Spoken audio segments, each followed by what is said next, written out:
Hello, this is Jedi Steve, and in part one, the point I was trying to get across is a lot of people talk about white privilege and people that come from privilege.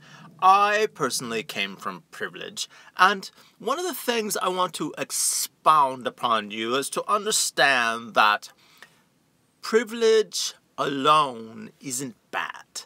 There's nothing wrong with somebody coming from a good upbringing. As Martin Luther King said, judge me for some. Well, I tell you the truth.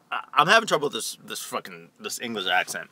Okay, basically what I was trying to say in that is, if people talk about white privilege, why is somebody going to take the gifts and everything that they're gone to it, and one side wants people to totally, even some people that are actually white, they want to totally cover people's mouths and not let them say anything because, oh, you grew up privileged and everything. But we need to find a common ground between both sides. Even at this point, for us to say that there's two sides, one white, one black, and everything like that, we're all like different in many ways, and we all have a lot of similar. Our gifts are very similar. Our DNA is like 2% difference than a chimpanzee. So us as humans are a lot closer than we like to admit. But that 2% is so powerful, and the difference in our DNA is so powerful. So if somebody's privileged, we have to judge them for their character. Judge them for who they are. If somebody's not privileged, we have to judge them for their character and how they're showing up. Yes, it's a lot easier to be rich and never say, well, I would never steal for that point. Somebody that grows up in the hood, or somebody grows up in under real poor conditions, you can understand that more. But we want to judge people based on their character.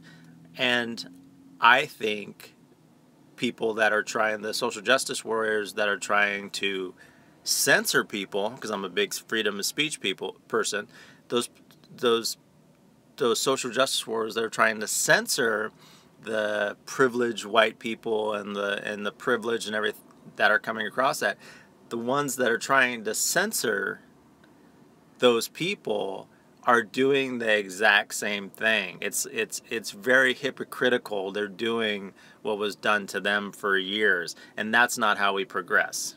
We progress by, if I were in the position, this is what I would do. I would do something that would more so uplift humanity instead of tribing up. I'm just here to help my tribe. Oh yeah, you're real unique. Everybody wants to help their own fucking tribe. How about uplifting mankind? If you were privileged, what would you do differently?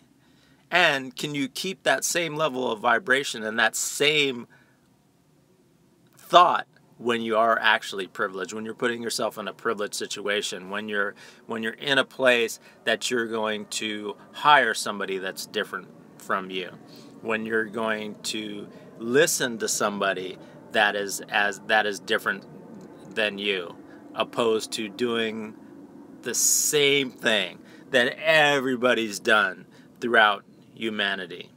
Find a more empowered way of going about things. Because if you're not doing that, then you are entitled, which is the same thing as privilege. So, if you're rich, if you're having a good life, how can you find more humility to help out humanity? If you're poor and haven't had a lot of luck, the best way to find luck is to help people. The best way to receive is to give. If you have your last dollar, give it away. That's the best way, because that grace and that selflessness only gives you more in life. It may not give you more money, but it will give you more peace of mind that was way more valuable than money. So that's what the first part of this, what was coming across. I hope you find value of it. And we're all feeling our way through this. A lot of people are coming with certainty like they know everything, but we're all trying to find our ways in this new world. We're all trying to find what is the best way to go about things. So let's all, on the count of 3, uplift humanity. 1, 2,